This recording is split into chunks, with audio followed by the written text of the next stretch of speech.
ka esi achọ ọrụ online na-anya ka unu fụdalụnụ. Ewonu ndị be anyị, m egosi unu top UK website, best UK job site. Ngosicha unu nye ngosikwa unu ka esi achọ ọrụ na ya. N'isi mbụ ị ga-abịa ide, maka asị m unu na anyị create LinkedIn account. Anyị ga-ebido na LinkedIn. Anyị bịa anyị taịpụ LinkedIn ọ pụtagokwe na-enye na LinkedIn ebe a ifuru ya na linkedin.com ọ dị n'ebe a idenye linkedin.com ime enter ọbata ọ ga-abata kịta ọ na-eload ifuru ya LinkedIn. Anyị create akaụntụ ya mbọsị ya bụ eji m n'aka na ịmụtali ya mgbe ahụ. So ọ gụbetego gị na the main page name ihe abụọ akaụntụ m create. Ị nwekwa ike itinye foto gị ebe a.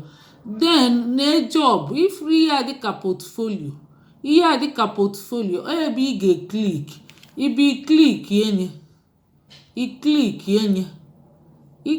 enye ọ ga-ebupụta gị search ifuru search ebe ị nwere ike itinye ọrụ ide ka m wee nye healthcare assistant. Ịma na ọnya na-ewu kịta ide health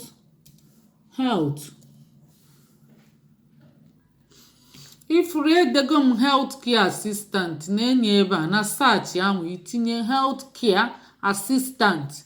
Ebe a kịta bụkwa m ọ bụrụ na ị chọrọ ya na UK ide UK. Ọ bụrụ na ị chọrọ ya na UK ifichapụ ihe a tinye kọntrị sọ gị.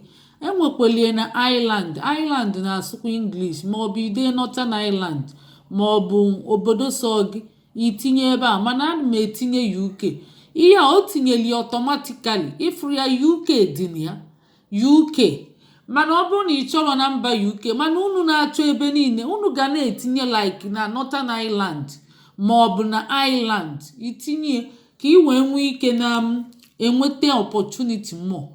Ndị student visa bịagolo already n'ebe a ebe unu ga-etinye ọrụ bụ too much. A ga-ewu unu nwee greater opportunity maka ndị na-agwa m na facho sponsorship o juru eju ebe a.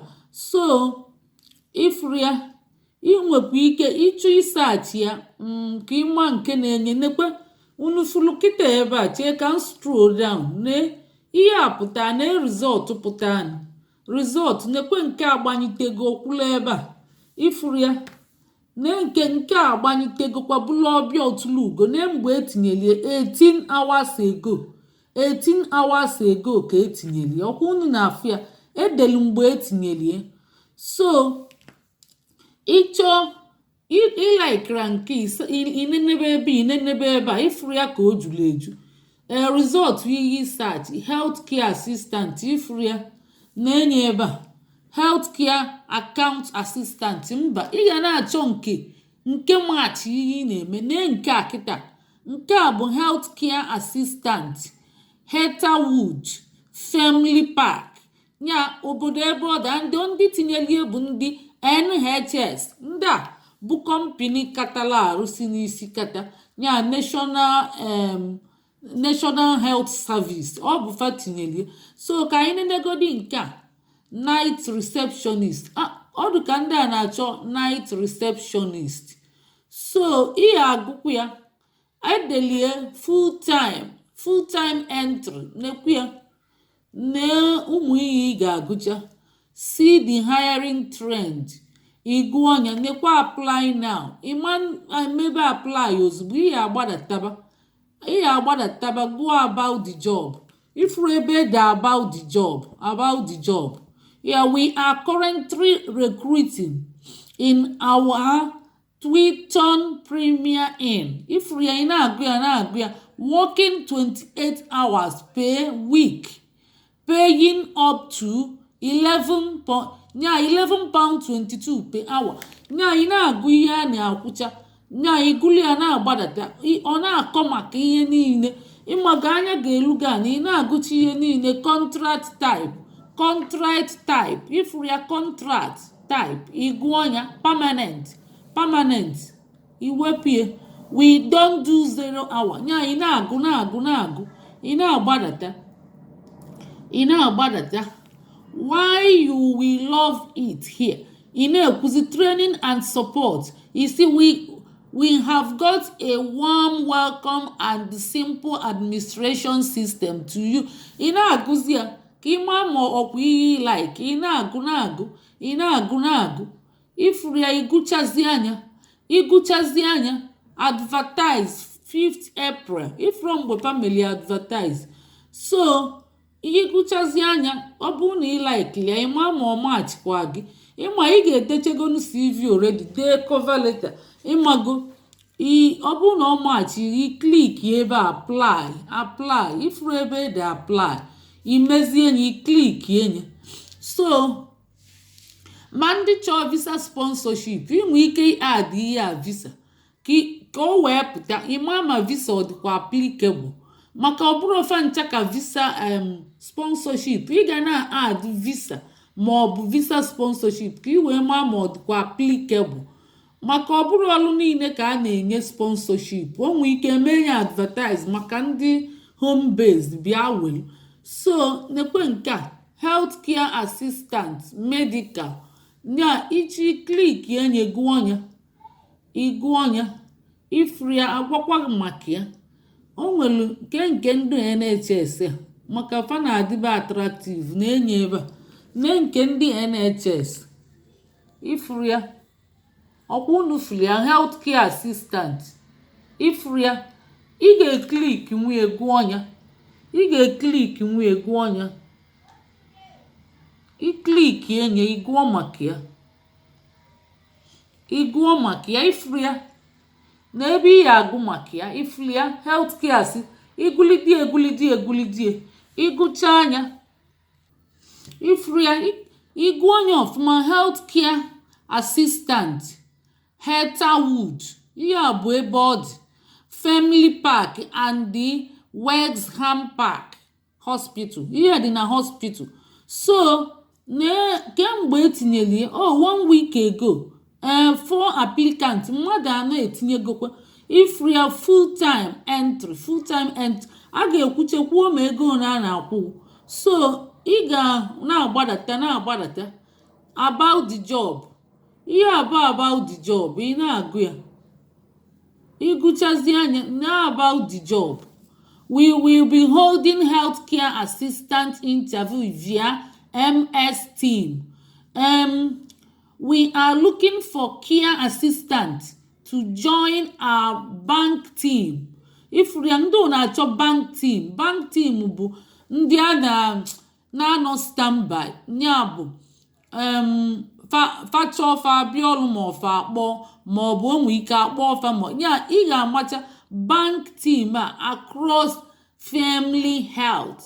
Ifuru ya family health at Family Park Wexham Park and Heatherwood Hospital. Ifugie you will be working across. So chekwalụ ọnwụ ihe mme kịta abịa m tinye adị anya healthcare assistant visa. Abịa m adị ya visa maka adị ya visa ka ị nwee ike mmalụ ma ọrụ a na-ekwu onwekwe visa sponsorship. So ihe a na-achọ ka ị malụ ma enwekwa visa sponsorship. So nke a ifuru peji a kịta peji a niile kịta ihe na-eklik enye healthcare assistant band 2 iklik enye ịchọwakwa ebe ede aka tinyekweli etinwe 54 minutes ago. Ị na-agbada ị na-agụkwa ya ka ị maa ma onwe ebe ị afụ ede visa sponsorship.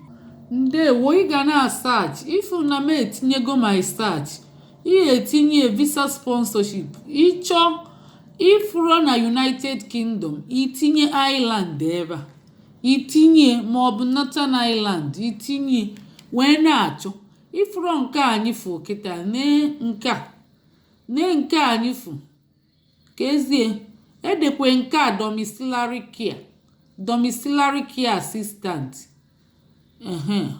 bank on the site no travel ị na-agụ ya na-agbada. Ihe agụcha ifuru about the job ịgụọ ya domiciliary care ịgụọ ya ịgụọ nke ọ si na Richmond Village Panwich. Ị na-agụ ya ebe ọ dị ifuru ebe ọ dị na adreesị ebe ọ dị Richmond Panwich Retirement Village Strand Road Panwich GL6 6UG. ịgụcha anya ma ọ dịkwa gị nso ma ọ bụkwa ebe ị chọọ ịnọ ifuru ya. Ị na-agada na-enye £6 per hour.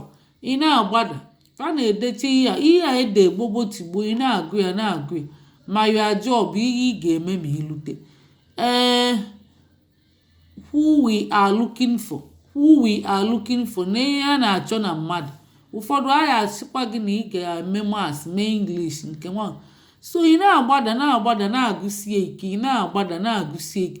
Ihe ị na-achọgodi bụ sponsorship a tupu ị gụbagodi ihe ndị ọzọ. Nke a please note, we are unable to offer skilled worker visa sponsorship for this role. Therefore, you must ensure that you are eligible to work in UK without our sponsorship in order for your application to be considered. If ndị a na-enyekwa iklik ya ọzọ ebe a kịta ọ bụ na LinkedIn ka anyị bịa. Ihe agakwa na Red. O nwechie webụsaịtị dị iche iche m na-edepụta. Ị gaa na Red, gaa na Glasgow, gaa na Total Job, gaa na CV Library, gaa na Adzuma, gaa na Monster. Ihe na-agaghalite ebe niile i create chelfa akaụntụ. Ịchọ ebe a ifuru anyị ga-akwụsị ebe a kịta ede UK.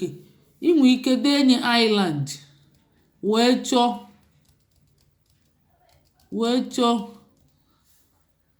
ị na-anya ifu na m efichapụ gị ebe ahụ dị na edebu UK denye Ireland ifuru ya ọkwa ifuru ya na m efichapụ gị denye Ireland maka ọ bụbu UK.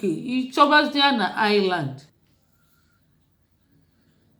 imekwe search ka o bupụta gị mmụọ.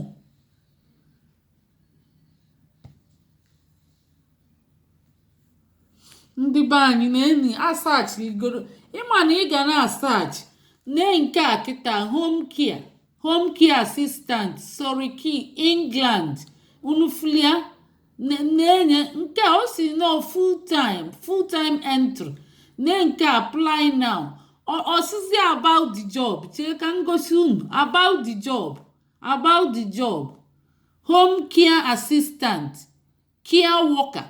Overseas applicants are open for first select the country factor.